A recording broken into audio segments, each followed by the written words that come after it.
Good morning, good afternoon and good evening wherever you are in the world. My name is Ben Cathro and I'm here in Ligier with Pinkbike at the 6th round of the Downhill World Cup Series. Ligier is a favourite of racers and fans alike with its stunning scenery, lovely town and excellent trail network.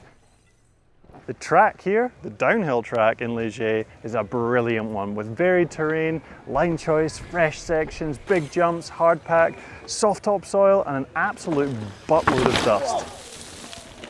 It's a rough, physical track with big compressions that really test riders' physicality. The forecast is for it to stay dry, which means the ESO and UCI should be breathing a sigh of relief. This should be a spectacle for the spectators, and the French fans are going to be insane as per usual. So we have a lot to be excited about. In rider news, Bodie Kuhn in the junior male category had a nasty crash back in Luneville and unfortunately picked up a concussion for his efforts. He tried to ride in practice here in Ligier, but he felt dizzy and has thankfully decided to sit out until he recovers. Angel Suarez is in a similar situation after his crash and will also be chilling until his head settles down. Someone you would assume had a concussion was Thibaut Deprella after his over the bars into the berm. That was a heavy slam and he seemed to get away with it. However, after his run, his wrist started hurting and after an x-ray, they discovered that his scaphoid was broken.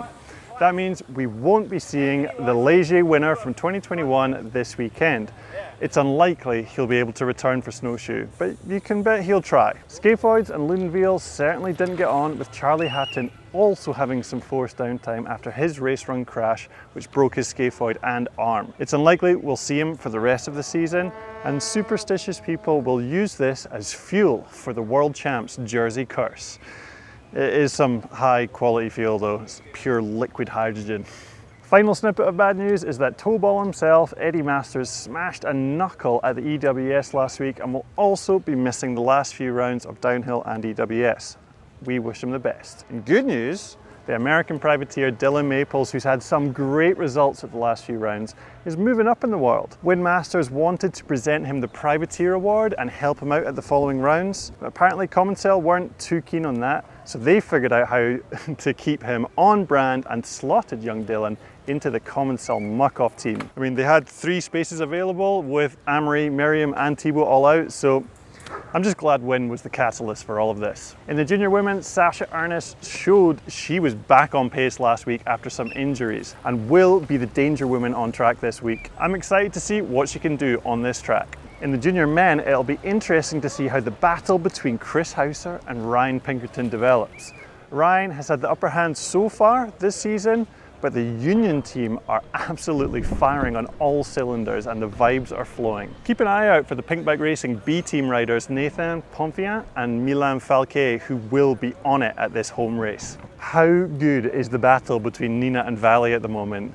Nina is on the chase and Valley has not been able to relax with some super close times. They are both looking really quick up on the hill this weekend and Nina's raw strength could come into play on race day. The Elite Men is so exciting with at least 5 people all capable of a win. You'd be a fool to bet against Bruni though with his current form, but there's a lot of French riders who will all be frothing to take the win on this famous track. Could Benoit make it happen? He has qualified fastest here in the past. That's all I'm saying. That's enough of the riders. Let's get up on the hill with Trackside Ben, who'd like to show you some of the many dusty lines available to the riders. Thank you very much. It's actually Studio Ben, you blithering idiot. Write the scripts better next time. So, we are on board with Wyatt on the top section of the track, and there's a very spicy section I'd like to have a closer look at. So let's dive in with Wyatt. Here's the big step down that used to have a corner, but now it just goes straight, flat out, high speed, into, so you have to look closely. You might not be able to see this on the phone, but there are a lot of routes here, here, here, here, here, and also here. At speed, in the dry, it's not actually too bad, but sometimes you can just catch one wrong and it can just send you off in a funny direction. It's a little bit of a scary bit to commit to full speed. So we'll let Wyatt carry on into the next bit. That's as far as we need to go. So right here, this is early morning on the first day of practice, so the lines aren't properly worn in. But let me tell you, there's several. So we'll begin with, we'll go left to right. So there is a line up here in the grass that takes you down into this next turn. There is a line that goes down here and then left of that same tree and into the same turn. There is a line that goes down here, as you can see, and then you can ride over the route. There's many different options on that middle line. We'll get to that in a second, because I think if I draw from here, it'll just get super messy. And there's a line from here going to the inside.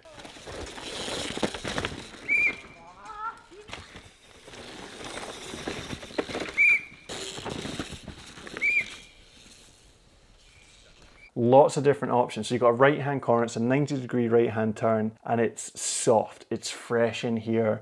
There's ruts developing, there's roots coming out. Do you want to go super tight and have a more awkward exit? Do you want to go wide and give yourself a better run at it? We need to actually get to that next corner so you can get a little bit of context. So let's go a little bit further with Wyatt here.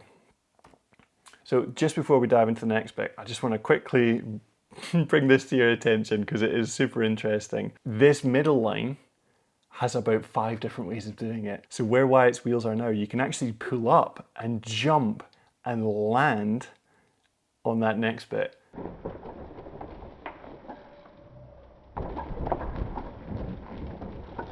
Or you can ride right next to the tree, hit that root, and it's a big hit, and it kind of bucks you into the turn and down to the next bit.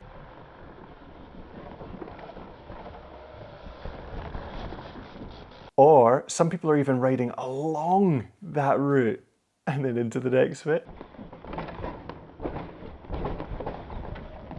And then some people are going right of the stump in the route.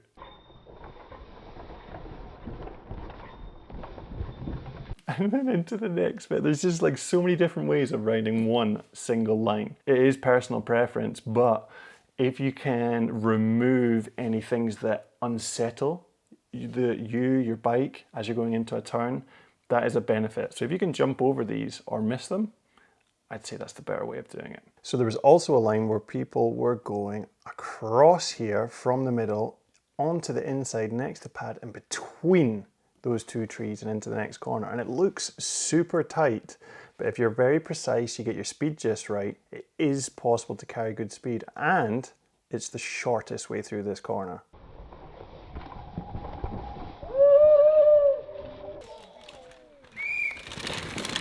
So Wyatt actually rides over the route and into the corner, and you can see it's super off camber and soft in here. This is a fresh section of track. And what happened was the main line that developed was just going all the way around on this low line, a rut developed, and then it sent you up into the next part of track. Because it's so off camber, that was just the natural place everyone ended up. But you will see people trying to hold a higher line purely because they're just trying to get out the rough stuff, they're trying to get out the soft stuff, they're trying to get out of the holes, and they're just trying to do their own thing. To begin with, I was trying to stay super high up here, but you have to slow down quite a lot to get into it, so it'll take a very talented rider to make that work. So this corner, because it is so fresh, is always, the ruts are shifting and they're also a little bit unpredictable. It's not like a nice hard pack berm that you can always trust.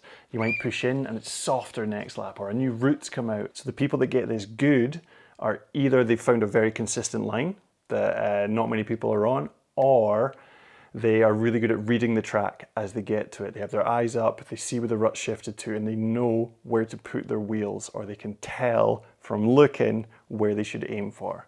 And that's a very hard thing to do. So we'll let Wyatt ride through this section. So he goes all the way low, carries the speed round, gaps out into the next bit, and that is the section we're looking at. Let's go to Ghosty Ben. I think I might have seen him the other day. We'll go see if we can find him. So we've got Matteo Eneges, he comes in and he's heading to that inside line, super tight between the trees. He digs those tyres in, throws the hips to the outside and goes cleanly through there. We're going against Christopher Filogini, who's one of the only people we saw doing that wider line, and he carries really good speed around it. Let's see how it compares. So they come into the section. Christopher's heading up onto that high. You can see he came in slower to set up for it, and he's going to hit that. He's going to hit that rider. Watch out! Oh, it's a ghost. It's fine. Okay, but look, Matteo. He's on the inside line. He's already out of frame. He's left Christopher behind, but Christopher's coming around. He's going to be carrying more speed. He's going to get off the brakes now. Pump down into that compression. Look at those hips. They are not lying. They're just swinging side to side on Matteo, and Christopher's going to have to move at some ferocious pace to catch him.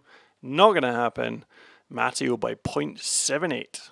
Now we got Cade Edwards. This man has been doing some silly things all week, and he got that middle to outside super quick there. Now we got Dakota Norton. He's on that inside. He was third, I think, in qualifying, so it should be pretty quick. And he pedals. He's one of the few people that pedaled out of that turn. So let's see how it compares as they come in. Cade is already a little bit in front. He pulls up over that route. He gets it super clean. But Dakota's on that shorter line. But they're super even as Cade goes around the outside. He needs to go through this compression, and he needs to carry the speed as Dakota gets on the pedals. He's cranking. He's moving, and it's looking really close as they go into this left-hander. Who's in front? God, it's Dakota, and he's going to carry that momentum from that wider line and get it by a close 0.12.